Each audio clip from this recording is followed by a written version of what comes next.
American president Donald Trump European യൂണിയനിൽ നിന്നും മെക്സിക്കോയിൽ നിന്നുമുള്ള ഇറക്കുമതിക്ക് 30% പുതിയ തീരുവ പ്രഖ്യാപിച്ചത് ആഗോള വ്യാപാര രംഗത്ത് വലിയ അനിശ്ചിതത്വങ്ങൾ സൃഷ്ടിച്ചിരിക്കുകയാണ്. ട്രംപിന്റെ ഈ നീക്കം അമേരിക്കയുടെ പ്രധാന വ്യാപാര പങ്കാളികളുമായുള്ള ബന്ധത്തിൽ വലിയ വിള്ളലുകൾ ഉണ്ടാക്കുമെന്നും ആഗോള സമ്പദ്വ്യവസ്ഥയെ കാര്യമായി ബാധിക്കുമെന്നും സാമ്പത്തിക വിദഗ്ധർ മുന്നറിയിപ്പ് നൽകുന്നുണ്ട്. ദിവസങ്ങൾക്ക് മുൻപ് ഏഷ്യയിലെ പ്രമുഖ അമേരിക്കൻ സഖ്യകക്ഷികൾക്കും ചില ബ്രിക്സ് രാജ്യങ്ങൾക്കുമെതിരെ താരിഫ് വർദ്ധിപ്പിക്കുമെന്ന് ട്രംപ് സൂചിപ്പിച്ചിരുന്നു. ഈ പുതിയ തീരുവകൾ ട്രംപിന്റെ അമേരിക്ക ഫസ്റ്റ് നയത്തിന്റെ തുടർച്ചയായി കണക്കാക്കപ്പെടുന്നുമുണ്ട്. ട്രംപിന്റെ ട്രൂത്ത് സോഷ്യൽ പോസ്റ്റുകളിലൂടെയാണ് ഈ പുതിയ താരിഫ് നിരക്കുകൾ വെളിപ്പെടുത്തിയത്. European commission president Ursula von der Leyen, Mexican president Claudia Sheinbaum എന്നിവർക്ക് അയച്ച കത്തുകളിലാണ് ട്രംപ് ഈ വിവരങ്ങൾ അറിയിച്ചത്. 2025 ഓഗസ്റ്റ് 1 മുതൽ ഈ തീരുവകൾ പ്രാബല്യത്തിൽ വരും. ഈ പ്രഖ്യാപനം ആഗോള ഓഹരി വിപണികളിൽ കാര്യമായ അലയൊലികൾ സൃഷ്ടിച്ചു. യൂറോപ്യൻ യൂണിയനിലെയും മെക്സിക്കോയിലെയും ഉൽപാദകർക്ക് ഇത് വലിയ തിരിച്ചടിയാകുമെന്നാണ് വിലയിരുത്തപ്പെടുന്നത്. മെക്സിക്കോയുടെ കാര്യത്തിൽ അമേരിക്കയിലേക്കുള്ള ഫെന്റനൈൽ കടത്ത് തടയാൻ വേണ്ടത്ര ശ്രമം നടത്തുന്നില്ലെന്ന് ട്രംപ് ആരോപിച്ചു. മാരകമായ ഈ ഒപ്പിയോഡിന്റെ വ്യാപനം അമേരിക്കയിൽ ഗുരുതരമായ പൊതുജനാരോഗ്യ പ്രതിസന്ധി സൃഷ്ടിക്കുന്നുണ്ടെന്നും ഇത് തടയാൻ മെക്സിക്കൻ സർക്കാർ കൂടുതൽ ശക്തമായ നടപടികൾ സ്വീകരിക്കണമെന്നുമാണ് ട്രംപിന്റെ നിലപാട്. ഫെന്റനൈൽ കാർട്ടലുകളെ വെല്ലുവിളിക്കുന്നതിലും അതിന്റെ ഒഴുക്ക് തടയുന്നതിലും മെക്സിക്കോ വിജയിക്കുകയാണെങ്കിൽ താരിഫ് കുറയ്ക്കാമെന്നും ട്രംപ് വാഗ്ദാനം ചെയ്തിട്ടുണ്ട്. ഇത് മെക്സിക്കോയ്ക്ക് മേൽ സമ്മർദ്ദം ചെലുത്തി മയക്കുമരുന്ന് കടത്ത് തടയാനുള്ള ഒരു രാഷ്ട്രീയ നീക്കമായും വിലയിരുത്തപ്പെടുന്നു. യൂറോപ്യൻ യൂണിയനുമായുള്ള അമേരിക്കയുടെ വ്യാപാര കമ്മി ട്രംപിന്റെ പ്രധാന ആശങ്കകളിലൊന്നാണ്. വോൺ ഡെർ ലെയ്ൻ അയച്ച കത്തിൽ യൂറോപ്യൻ യൂണിയനുമായുള്ള വലിയ വ്യാപാര കമ്മിയെ ട്രംപ് ശക്തമായി അപലപിച്ചു.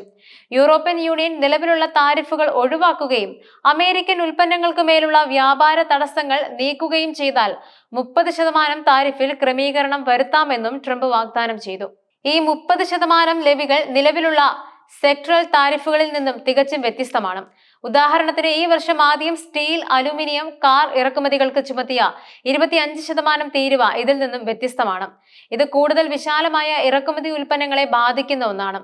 യൂറോപ്യൻ യൂണിയനോ മെക്സിക്കോയോ ഏതെങ്കിലും പ്രതികാര താരിഫുകൾ ചുമത്തുകയാണെങ്കിൽ അത് നിലവിലുള്ള 30% ലെവിയിൽ കൂട്ടിച്ചേർക്കുമെന്നും ട്രംപ് മുന്നറിയിപ്പ് നൽകി.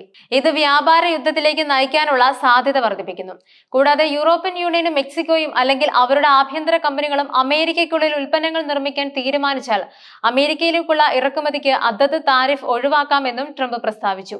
ഇത് അമേരിക്കയിൽ കൂടുതൽ തൊഴിലവസരങ്ങൾ സൃഷ്ടിക്കാനും ഉൽപാദനം വർദ്ധിപ്പിക്കാനും ലക്ഷ്യമിട്ടുള്ള ഒരു നീക്കമാണ്. മേക്ക് ഇൻ അമേരിക്ക എന്ന ട്രംപിന്റെ നയത്തിന്റെ ഭാഗമാണിത്.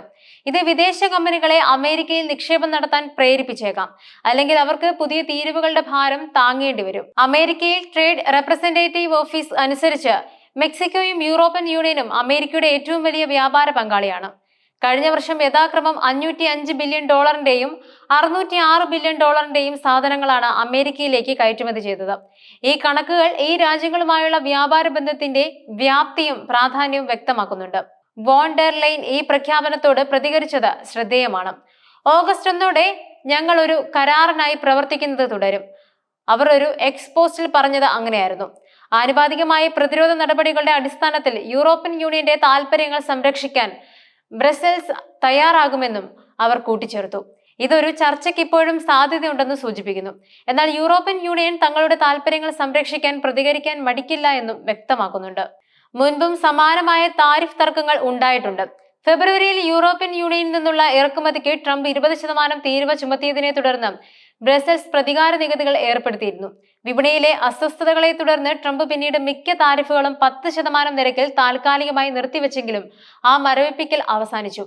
ചർച്ചകൾ നടന്നിട്ടും അമേരിക്കയും ബ്രസൽസും ഇതുവരെ ഒരു നിർണായക വ്യാപാര കരാറിൽ എത്തിയിട്ടില്ല.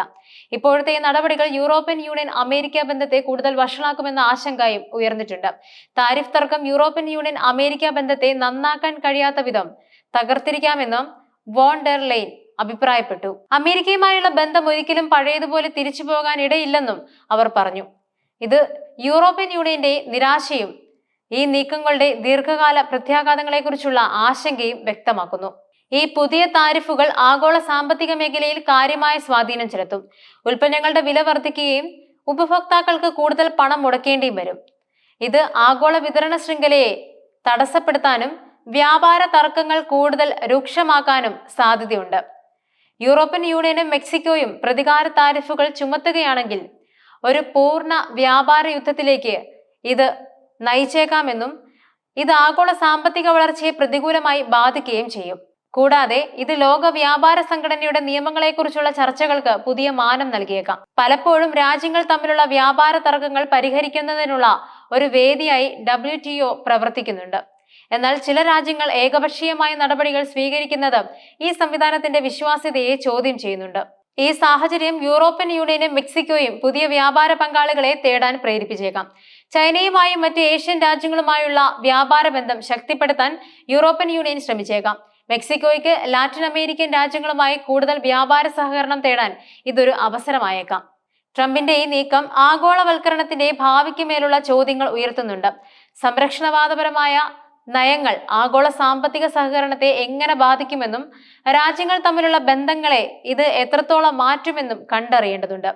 അടുത്ത കാലത്തെ ലോക സംഭവങ്ങൾ സൂചിപ്പിക്കുന്നത് രാജ്യങ്ങൾ കൂടുതൽ സ്വയം പര്യാപ്തതയിലേക്ക് നീങ്ങാൻ ശ്രമിക്കുന്ന ഒരു പ്രവണതയാണ്. ഈ പുതിയ താരിഫുകൾ ആഗോള സമ്പദ് വ്യവസ്ഥയെ എങ്ങനെ ബാധിക്കുമെന്നും ഈ നീക്കങ്ങൾ അമേരിക്കയുടെ വ്യാപാര പങ്കാളികളുമായി കൂടുതൽ സംഘർഷങ്ങൾക്ക് വഴിയൊരുക്കുമോ എന്നും കണ്ടറിയേണ്ടിയിരിക്കുന്നു.